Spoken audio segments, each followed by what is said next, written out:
Hey, my friends, we will be right back to the show. But I have a question for you. Are you struggling with the impact of childhood trauma? Well, know that you're not alone. I'm here to let you know that I'm starting a brand new weekly coaching group that includes a year of life coaching, accountability, support, habit and goal setting, and more. I'm starting a waitlist for the group right now, and I'm only taking a handful of people. And I'll let you know that through this personalized coaching, we'll work together to help you understand how your childhood trauma has shaped your beliefs, behaviors, emotions, and will help you create a roadmap for healing and growth. Right now, you can schedule an absolutely free coaching session with me and get put on the wait list if you go to thinkunbroken.com. My friends, it's your time to turn your trauma into triumph, breakdowns into breakthroughs, and become the hero of your own story. And I'm here to support you in doing that. Just go to thinkunbroken.com to register for a free coaching call with me and to get put on the wait list for the brand new weekly coaching program. Hey, my friends, we will be right back to the show. But I have a question for you. Are you struggling with the impact of childhood trauma? Well, know that you're not alone. I'm here to let you know that I'm starting a brand new weekly coaching group that includes a year of life coaching, accountability, support, habit and goal setting, and more. I'm starting a waitlist for the group right now, and I'm only taking a handful of people. And I'll let you know that through this personalized coaching, we'll work together to help you understand how your childhood trauma has shaped your beliefs, behaviors, emotions, and will help you create a roadmap for healing and growth. Right now, you can schedule an absolutely free coaching session with me and get put on the wait list if you go to thinkunbroken.com. My friends, it's your time to turn your trauma into triumph, breakdowns into breakthroughs, and become the hero of your own story. And I'm here to support you in doing that. Just go to thinkunbroken.com to register for a free coaching call with me and to get put on the wait list for the brand new weekly coaching program. We'll be right back to the show. But before we do, I want to tell you about today's sponsor, factormeals.com, where if you go to factormeals.com/unbroken50 and use the code unbroken50, you can get 50% off your first order. That's factormeals.com/unbroken50. If you're like me and you are a person who is busy trying to create a life, heal, work on their health, wealth, and relationships, and not to mention deal with the day-to-days of normal life, you do not have time to be going to the grocery store and trying to figure out what you're going to cook every single day of the week. In fact, one time I did the math and I realized I was spending over 15 hours a week at the grocery store and cooking. When I added Factor, I got to use that time for myself, for my family, for my friends, for my community, and for my business.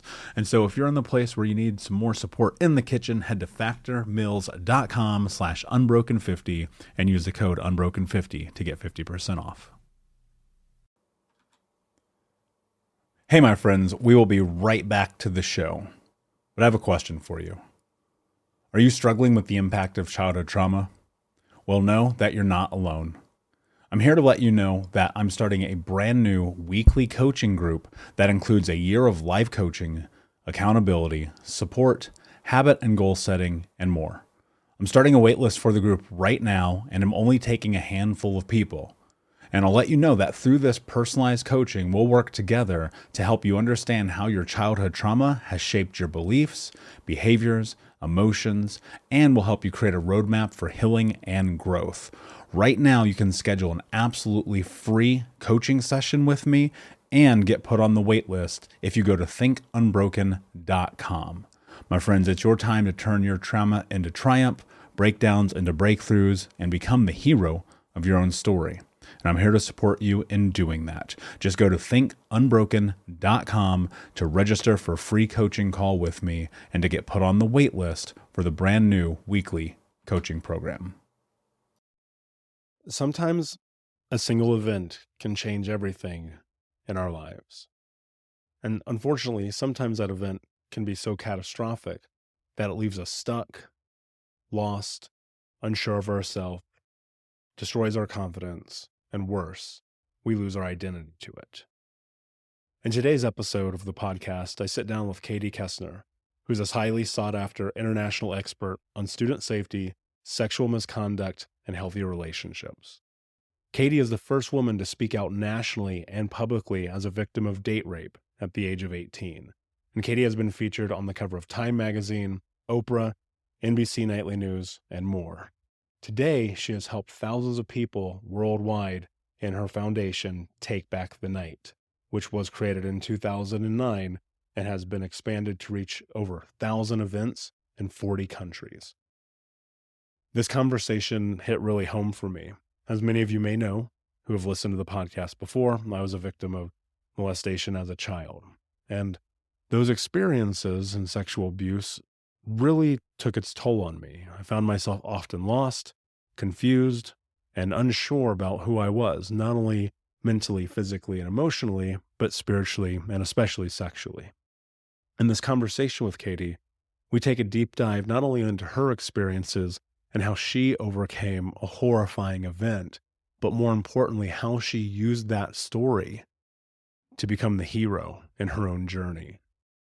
This conversation is difficult at times, and to be honest with you, when I first sat down with Katie, I felt a bit hesitant to dive in deep, knowing how hard it can be to have these kind of conversations. But she assured me she was willing to go in as deep as we needed in the hopes that it would help somebody listening today. So my hope, my friend, is that this conversation brings you not only support and guidance, but also community and knowing that if you did have a horrendous event, such as sexual molestation or date rape happen, that you know that you're not alone. Please do me a favor, leave a review for the Think Unbroken podcast on Apple Podcasts and Spotify if it brings you value. And of course, check us out on YouTube at Think Unbroken Podcast. And without further ado, my friends, here's Katie Kessner. Hey, what's up, Unbroken Nation? Hope that you're doing well wherever you are in the world today.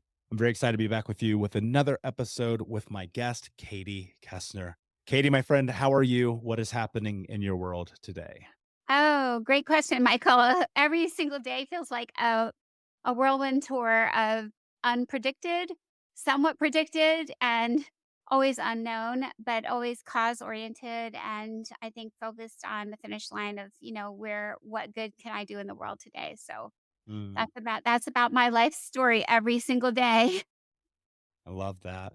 I actually resonate with that a lot. And I have these moments where I'm looking at my life and I'm like, really interesting to be in this place today.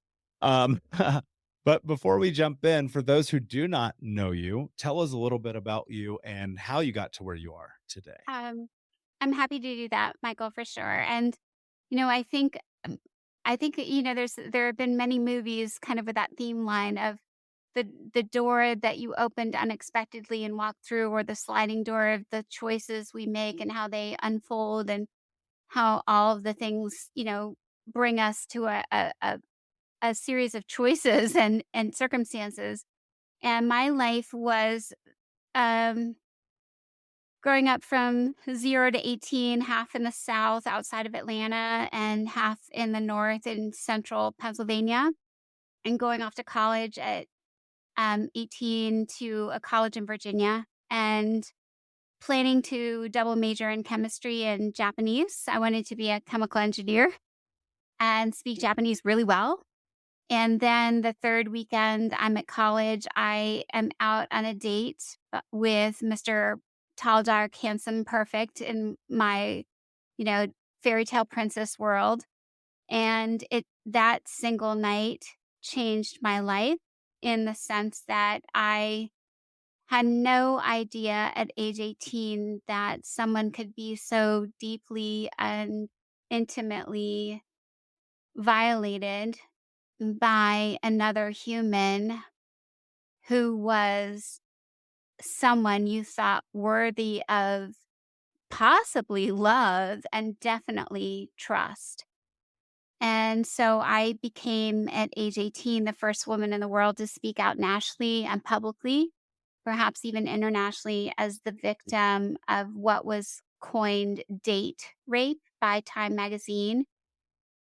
Before my story, only victims of stranger rape had really spoken out, and very few, victims of such sex crimes had ever revealed their names, and the media never printed them.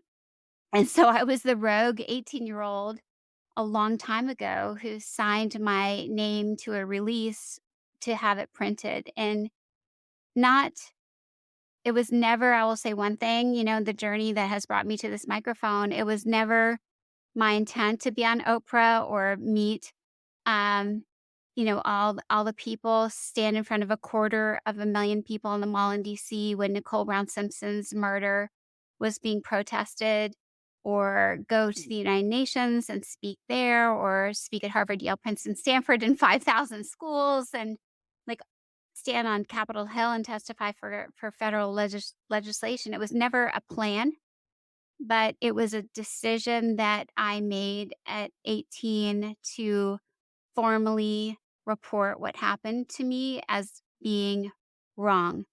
And the word report, I think, is one that the current context, um, everyone says, oh, report all kinds of stuff, report bullying, report hazing, report all this stuff.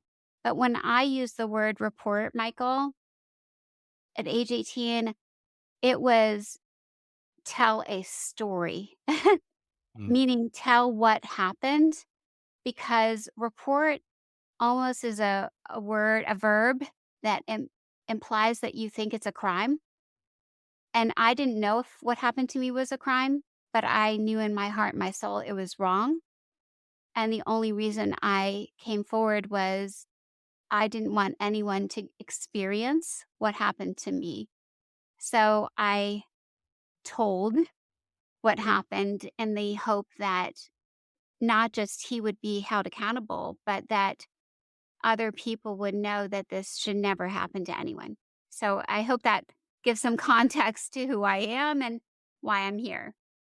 Yeah, it definitely does. And I think at such a young age, it's incredibly admirable to be willing to go and stand up for yourself, right? Which is really what I hear you saying happened in that moment. And in that, I think by proxy, and this was kind of my experience as well, in us doing what we need for us, it actually helps so many other people and vice versa, right? Mhm. What I'm curious about is as you look at your life now and you reflect on this now having been a long time ago, one of the things people ask me all the time, and I've actually never asked anyone this on this show before because I never felt it pertinent, but I'm curious. Do you feel like things happen for a reason? Because people ask me this all the time and they're like, "Oh man, I know that your childhood was really bad, but it must have happened for a reason because look at all these people you could help." And I always think to myself, "Yeah, but I really would have rathered it didn't." And so I'm really curious Yeah. if you ever have any thoughts around that. I think the most akin question I get asked on the stage, Michael, to what you just posed is someone will say, "Excuse me, Katie, don't you wish that you weren't raped so that you weren't on the cover of Time magazine?" And I'll say, "You know what? I would have hoped that I was gonna be such a rock star chemical engineer, Japanese savant, and come up with something no one had ever thought of, that I still would have been on the cover of Time magazine, Mm, because I would have still been that committed and strong and visionary." However, to your point, I do think everything happens for reasons, and we're wired and gifted with experience, and we're wired, our biology wires us. And I think we're all uniquely wired to be able to accomplish different things. And it's our destiny to figure out what it is that we were wired to do. And I think my ability to navigate harassment and all the things that I went through when I spoke out, and being the first, and subsequently pushed myself to go into nooks and crannies to share a story that a lot of people didn't want to hear, that made people uncomfortable or question whether I too, me too, I am also in your shoes, for the first time acknowledging their own victimization in so many ways. Like, I think, I was gifted with experiences up until 18 that were also very challenging, and forged in me commitment to a sense of justice, if that makes sense. It was a sense of self, Michael. It was a sense of do what is just no matter the cost. Yeah, I resonate with that, and I often think to myself, there's this really interesting space we live in today where I think we've overcorrected to an extent, I totally agree. right? And I and I think we've think way overcorrected. I think things are way too easy. yeah, and I Way too think easy. I'm like, toughen up. Like you and I, Michael, we are tough through fire and everything else. Hot coals, we'll walk on them. Walk through, breathe that fire thing. We gotcha. Because we had to. I was loving our interview, but literally, I didn't care if I had to sleep in the car to through the snowstorm and pull over to get to the speech, or I didn't care if I had to study on the plane to still get the A's to get through college because I didn't know if my parents were going to pay. And, I just did what it took. And the harder it was, the more I thrived. mm. Yeah, and I think that a lot of people need more resiliency, especially right now. And it's hard because it's a conversation I don't think people really want to hear and hone No, into. We I live in agree. such a different world. Like I actually got canceled over the pandemic at the beginning of it because I was very clear. I was like, I'm not slowing my life down. I'm not Mhm. doing anything that doesn't continue to project me forward.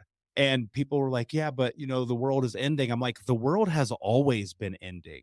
Like, I don't know if you know this or not. This isn't the first bad thing to happen.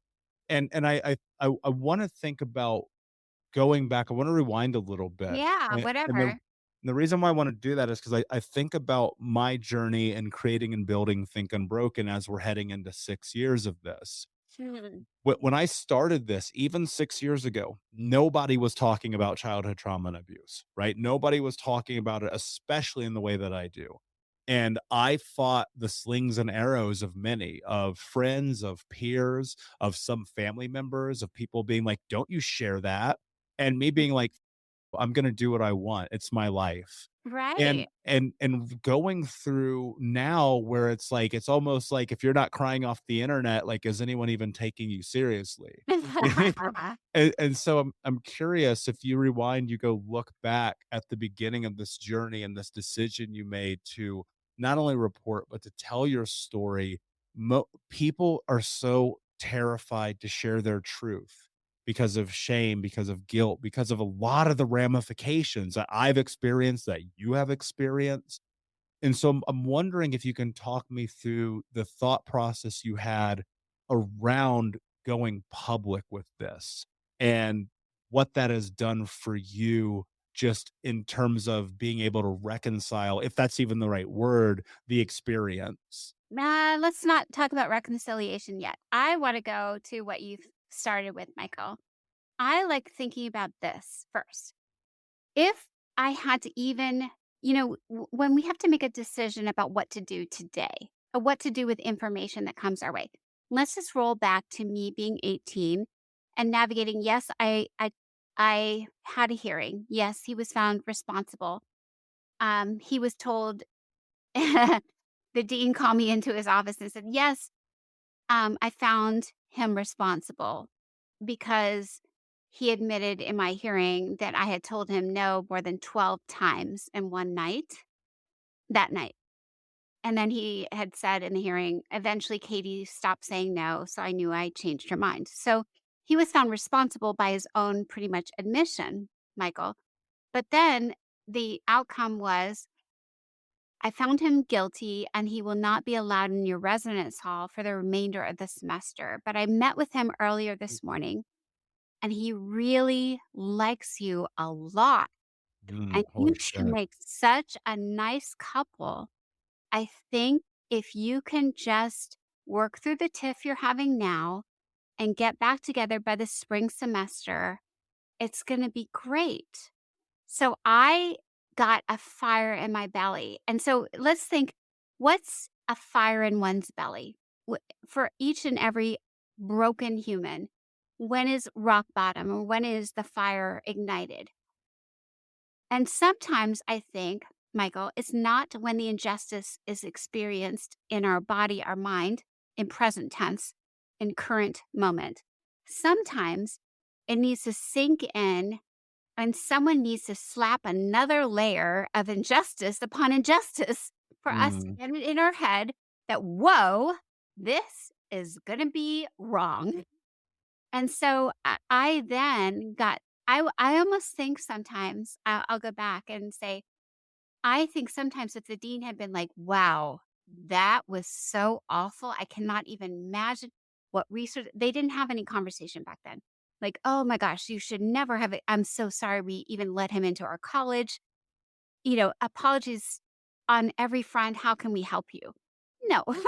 So I then got even more angry, which was good because whenever we have to make choices, for some of those, it's existence or non-existence.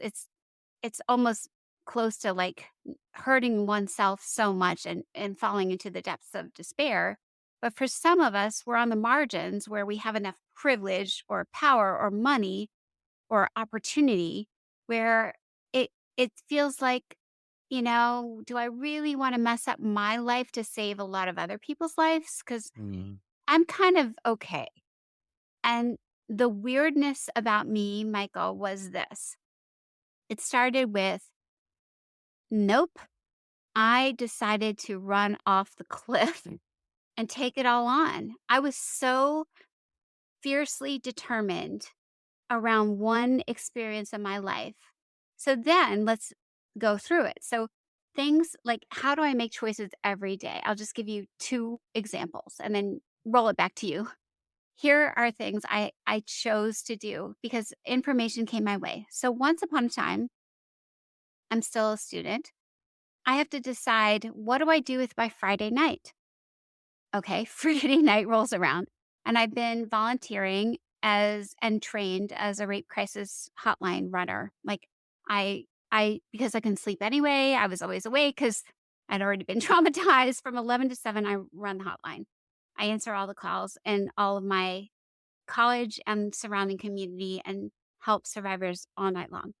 So I kind of started keeping track of the ones that were reported for various locations, i.e., where I went to school, fraternity houses. And so many had come in from one particular house that for my Friday night, I decided to print with 10 a dime, a print. Like this is before, like I used up paper, tree. I was environmentally unconscientious, went to the library, made my own hand drawn flyer, and it said, do you really want to party at this house tonight when at least 3 women reported having been sexually assaulted here in the last week? And I just wore my usual, I stood outside the fraternity house and handed them out to anyone who I was like the flyer pusher, the annoying person who's like, take this flyer. And it was so fascinating. So I did it by myself, Michael. I had no mm. money because I didn't have any support anymore. But I was so fiercely determined. Like I was so practical that what if I could save one woman from getting raped tonight? By spending dimes at the library on the printer. I was like, "Okay, Operation Flyer." And I literally so I'm handing them out for about an hour. And so imagine this, like classic fraternity, Southern college, Friday night party scene. The girls are dressed to the nines with short skirts still, like, going in, to the houses. And I keep handing them out, and I'm curious, like, they come in doubles. There's never one woman who shows up by herself. At that time, like, think they're always in duos, trios, and quadruples of girls going in. So I either have to, like, got 4 ready, hand them all, and it's interesting, the queen bee, if there were 4, would look at the handout, and she would tell basically with a nod of her head or like crumble it up and throw it away. Whatever her reaction was, the rest of the girls would do the same Mm. and follow her or not. But so within an hour, I got shut down. The campus police showed up, Michael, to arrest me because I didn't have a flyer permit. And I Oh was my God. Oh my god, yes. So what happened was some of the girls who still went into the houses were like, "Okay, this girl is sending out this false information to try and deter women from going to this fraternity house." So they sent the only female police officer on the staff at the time to come and talk to me because remember this is after I've already had a few conversations and been on the cover of Time magazine and HBO made a movie about me, et cetera, et cetera, et cetera. Like I'm already like rogue and renegade and most hated person ever and was voted such. I was voted the most hated man on campus, which is a whole nother story. But anyway, I'll finish the story quickly. So here's what happens. I say, well, what does the police said, you're going to have to disband, stop doing this and get a permit. So what do you think I did, Michael? I would imagine you got a permit. Oh, for sure. I said, what does one need to do to get a permit to hand out flyers of public notices on school property? And I got a permit the next weekend and kept handing them out.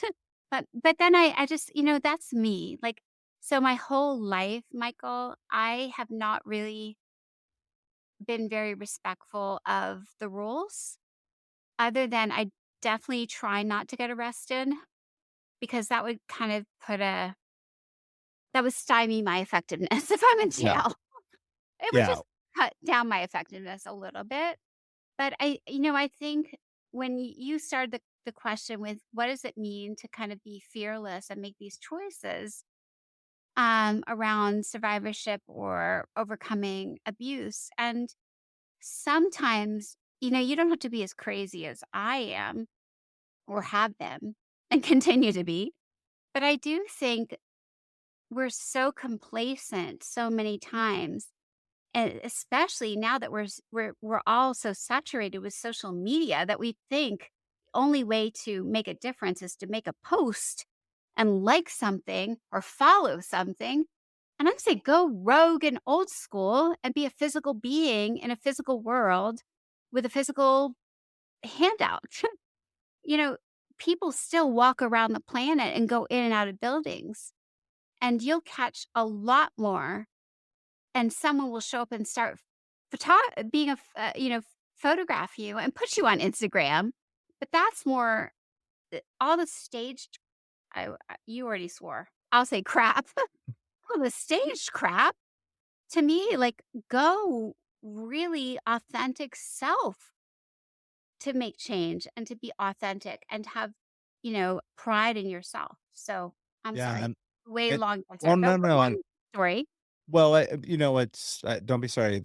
And I also hold the record for the number of times has been said on a podcast, so don't you worry about Good. that. I think about that a lot, and starting the movements through this space for me has been sitting and looking at it, being like, all right, if I can do this, knowing my background and how absolutely crazy it was, Right. then maybe there are some tools here that other people can use. And I Mhm. think to myself that it really starts with the willingness to face reality. One of the things that I did very well in my late teens and 20s was to just dismantle reality through drugs, through alcohol, through sex, through all these coping mechanisms. And in this sense of sobriety, which I'm using in a literal term, like, I went sober from everything but me and life, Mm. and in doing so, that's really where I started to gain the most healing for me. I know that there are people listening right now who have been through sexual assaults and molestations and rapes and a lot of the terrible things that happen in interactions. And I shared this as a guest on your show, like, I was molested by a woman, so I'm in a very small minority of people in which that happens to. But I'm Right. wondering what has healing looked like for you? And what are the tools that you've executed that have worked really well for you? And what hasn't worked for you?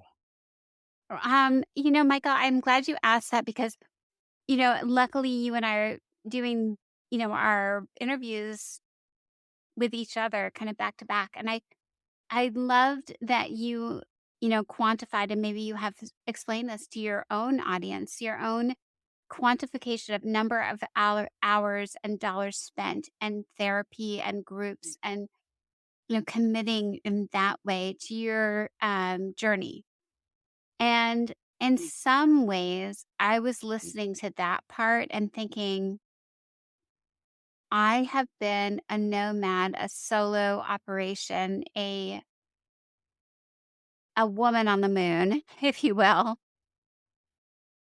Um, and I'm thinking that you may have forged much better a sense of you're not alone in a real world way. So, and my healing journey looked a lot different from what you described for yours. And I think here's what I did try. I did try going to a counselor. I tried a lot of them.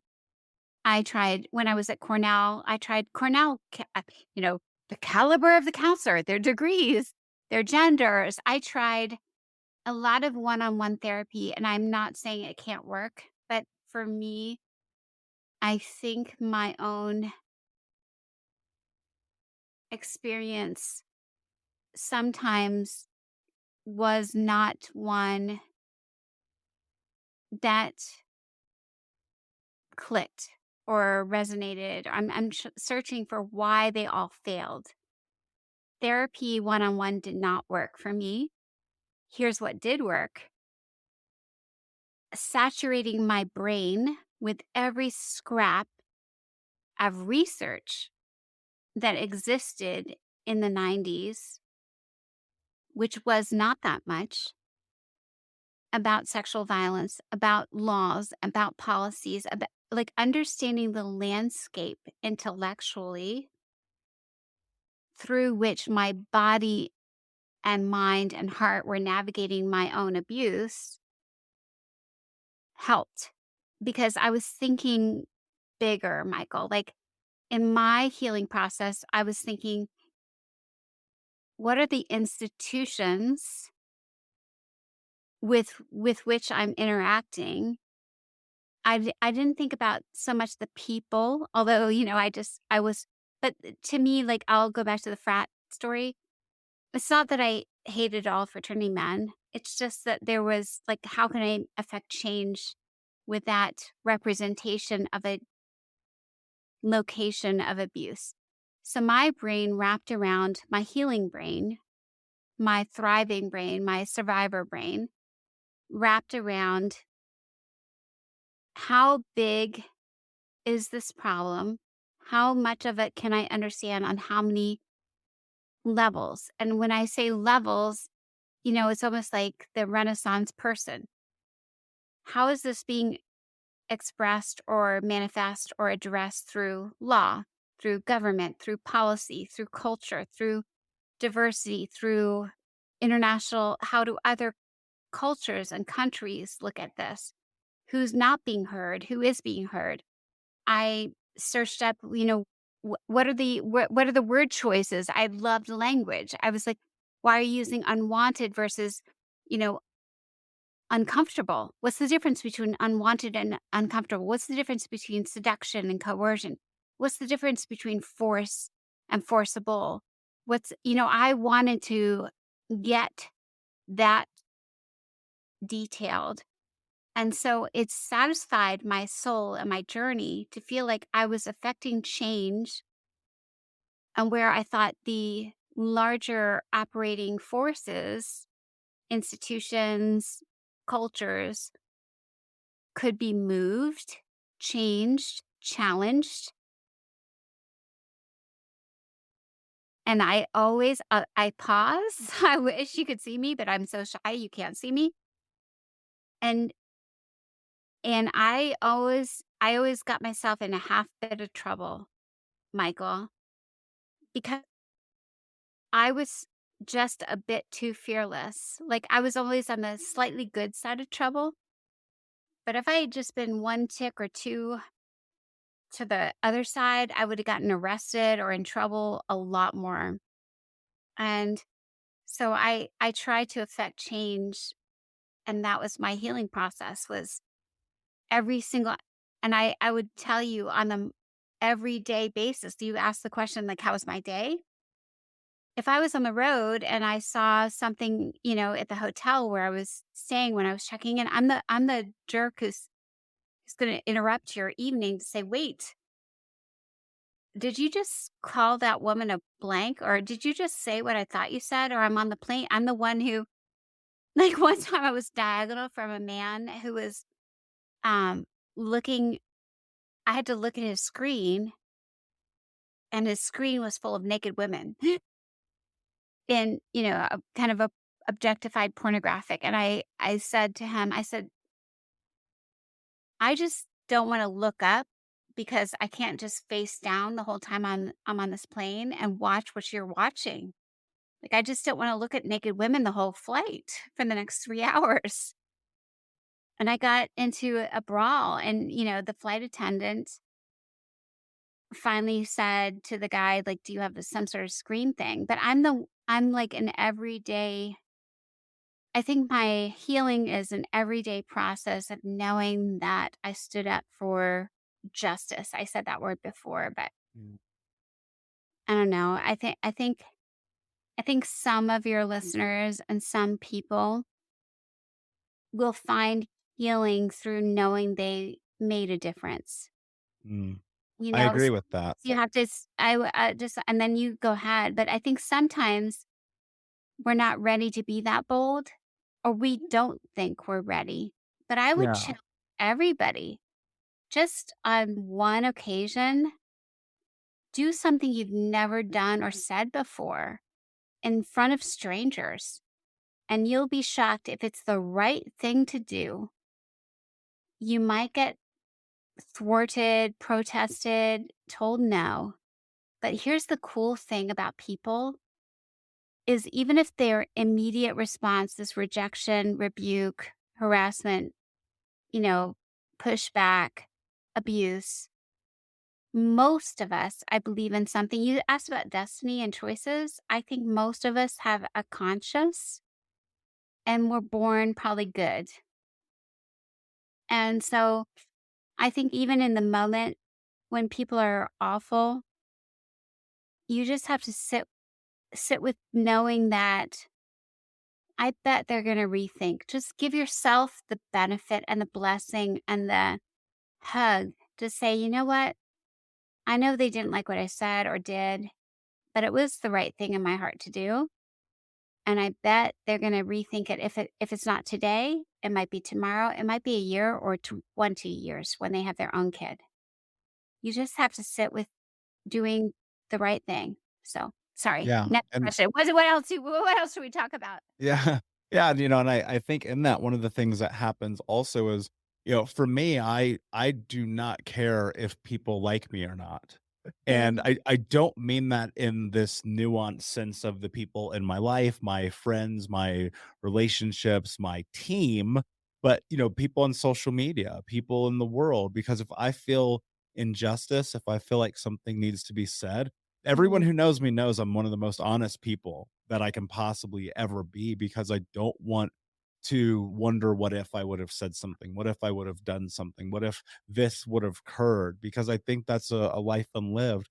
But we face so much fear, right? And we get encompassed by it and we get scared of the the really, I guess the word I would use is the ramification of the actions, even in good, right? You hear that old adage, no good deed goes unpunished. And I'm like, yes, and I think that a lot of the good deeds that we do start to change and shape the world. And the thing that I often sit in is looking at the truth of the reality that if you want to change the world, then you can, but you have to actually do something. And But and I like Michael, I like going back to what you just said, which is so cool. You said, "I don't care if people like me." And that is the crux of your success.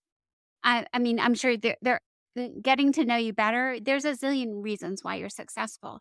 But the crux of being, I think, bold, being really comfortable with where we're going is saying, I have nothing to lose because I don't care about whether people like me or not. And I'll give you a specific example. A lot of people, including my own partner, will say things like, but everyone else is. Mm, But everyone does. Or when we get comfortable with where we are, it's our own demise, right? When we get comfortable enough to say the sacrifice is just too much. If we tell ourselves the sacrifice of loss of income or liking or comfort or whatever it is, if we think that it's too much, the thing I'm saying, we're talking about things that aren't quantifiable most of the time. And the impact is unknown to the goodness, like how much good could come from.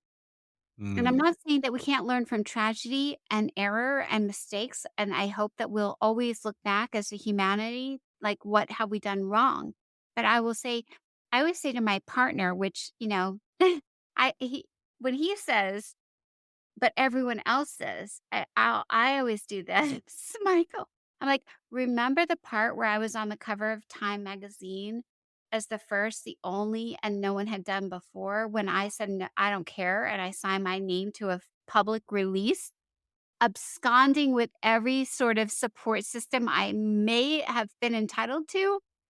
I'm the original, I don't care what anyone thinks. mm. I'm the original one who said, like, nope, I just don't care. It's either jump off the cliff, I'm all in. And that's always kind of been me. Yeah, And I love so, that. And that can be scary, right? But I think that you have to face that fear because as we're sitting here, now obviously it's a hypothetical, but I just go, if she would have kept this inside and never mm, shared it and never went to the dean and never went to the school authorities and never had the conversations and never did the thing, not only is it the tens of thousands, if not millions of people that you've helped and empowered, but more importantly, it's like, where are you at in life? Are you on the streets, right? Are you doing mhm, drugs to cope? Are you now in, whatever that thing is in the chaos of life that happens when you carry right. this deep, dark secret with you Yeah. forever. And Yeah. and I think that's one of the things that I hope people will hear from this is like Me the too. willingness to face the fear of knowing that I hate to use this old cliche, but the truth will set you free. Hmm. And I also think, Michael, if we're successful with, our discussion today for your listeners and whomever else we can empower, it's it's seeing what you said it also well. It's setting a vision and taking in all. You also said you studied. I wanted to learn. I wanted to understand.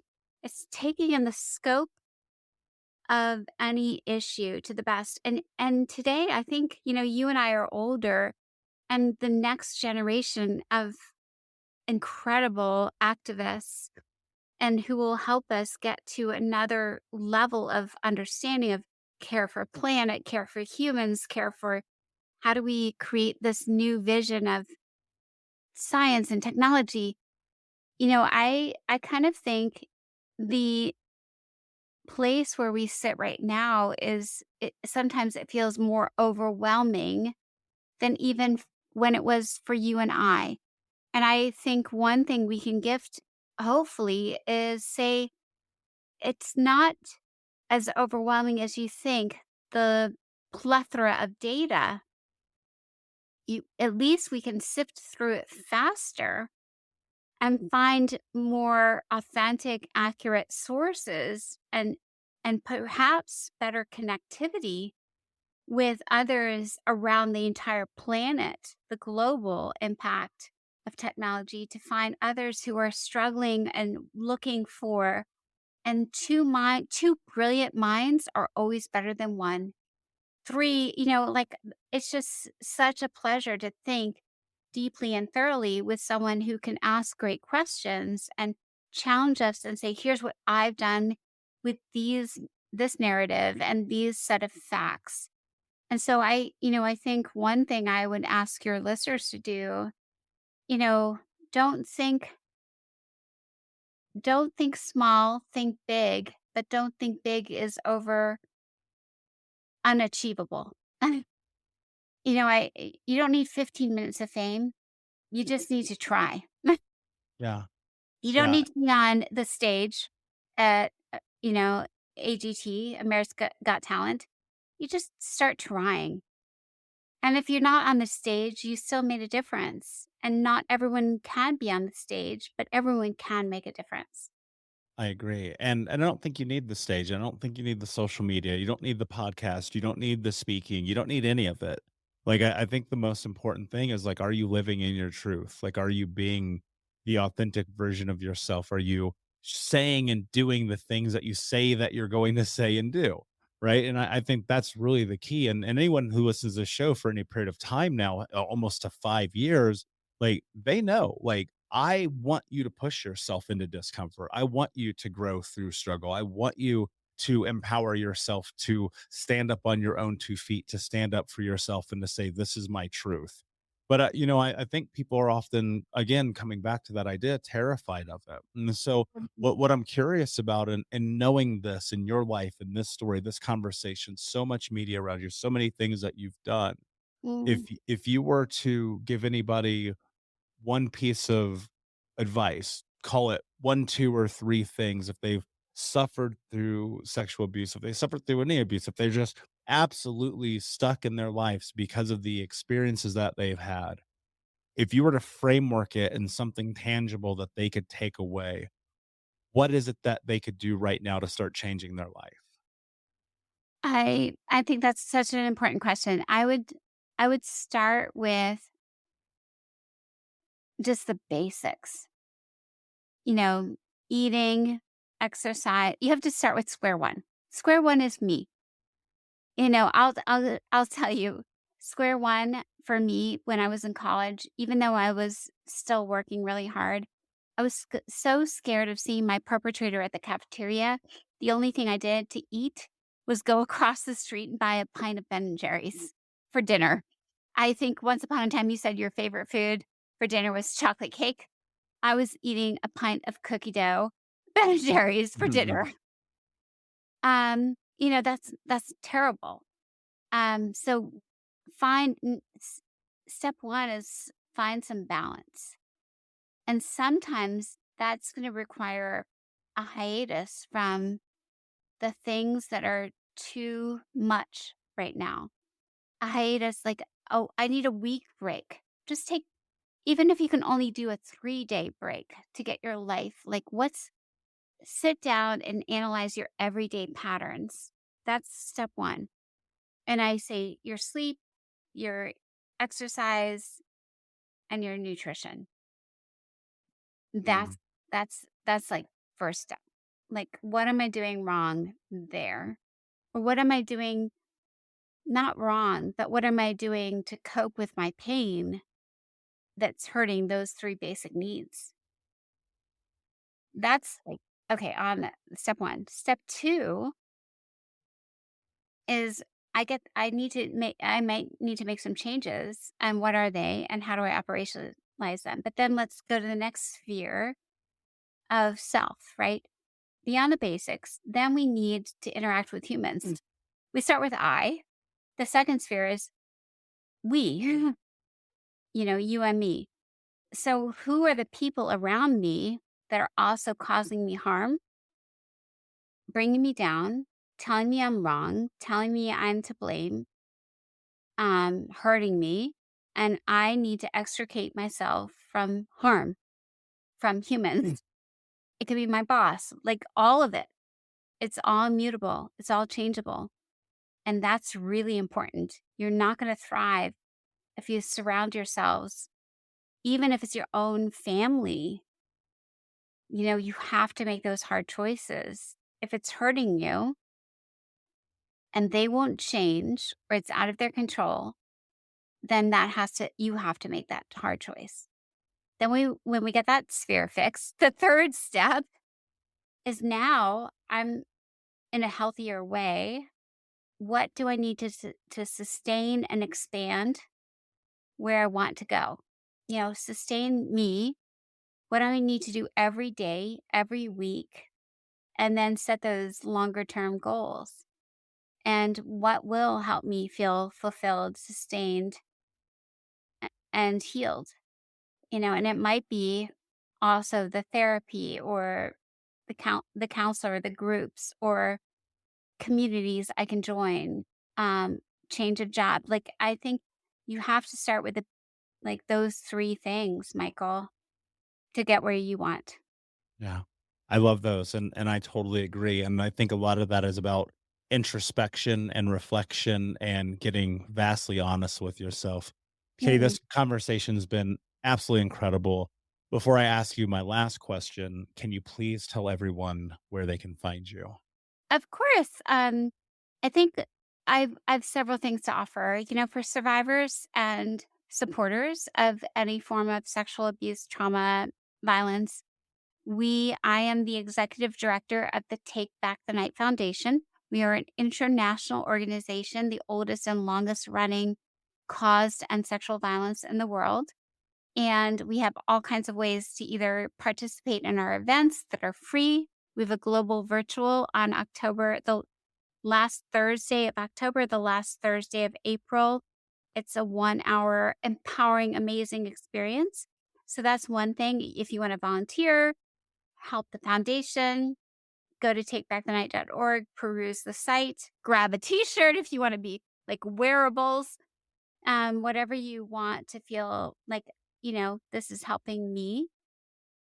I, of course, speak everywhere. If you belong to an organization and my story experience would be helpful, you can go to katiekessner.com and read about my journey and fill out a form. And finally, also, I run the Dear Katie Survivor Stories podcast, and you can listen in as myself and my co-host usually are speaking with all kinds of incredibly powerful people, authors, experts, survivors from all around the world who share their journeys and experiences and tips on how they found strength and healing. So, thank you, Michael, for having me, and hopefully, those are helpful. Yeah, of course, and we'll put those links in the show notes for the audience. My last question for you, my friend, what does it mean to you to be unbroken? Uh, Great question, always, Michael. I think being unbroken is, to me, that theme that we've been talking about is resiliency.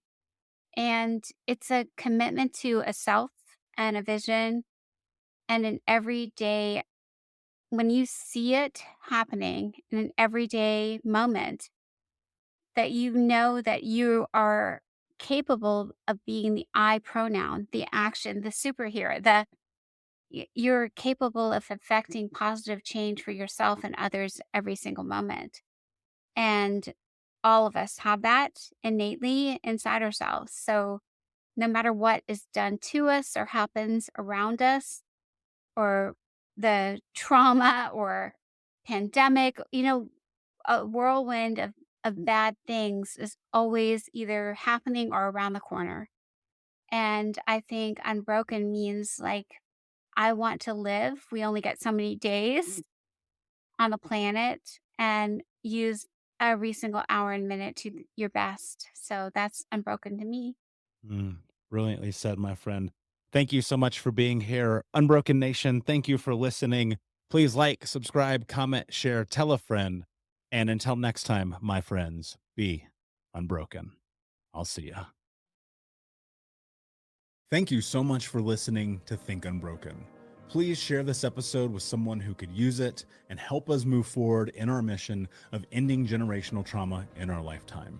And if you would, please take 5 seconds to pop on iTunes or Spotify, hit that 5-star, leave a review, and you can also reach out to us on social at Michael Unbroken or at Think Unbroken. And of course, you can check out our YouTube channel at Think Unbroken. Thank you for being a part of Unbroken Nation, my friends, and until next time, be unbroken. Hey, my friends, we will be right back to the show, but I have a question for you. Are you struggling with the impact of childhood trauma? Well, know that you're not alone.